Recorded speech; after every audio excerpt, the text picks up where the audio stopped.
আসসালামু আলাইকুম, welcome to my new another video. Hi viewers, আজকে আমরা কাজ করবো হচ্ছে বাইনারি সংখ্যা পদ্ধতি অষ্টম শ্রেণী 205 পৃষ্ঠা। পৃষ্ঠার মধ্যে এখানে বলা হচ্ছে ভাগ করো। একটা সংখ্যা হচ্ছে 77 ডিভাইড বাই 7। তো আমরা একবার দিলে আমরা পাবো 111। এটা বিয়োগ করলে আমরা প্রথমে 10 পাবো। 10 এ আমাদের 111 ভাগ যাবে না, সেজন্য উপর থেকে 1 নামাতে হবে, তাহলে 101। তারপর আমাদের ভাগ যাবে না, সেজন্য আমাদের এখানে 0 বার আমরা গুণ করতে হবে।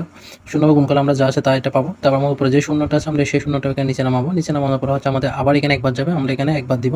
একবার দেওয়ার পর আমাদের সংখ্যাটা হবে 110। এটা আমরা বিয়োগ করলে 0 থেকে 1 যেতে পারবো না, এখান থেকে বৃত্তি 2 হবে, 2 থেকে 1 চলে গেলে হবে 1। আবার এখানে আমরা এটা হচ্ছে 0 হয়ে গেছে, আবার বৃত্তির জন্য 2 ধার নিলে 2 থেকে 1 চলে গেলে আরেক হবে।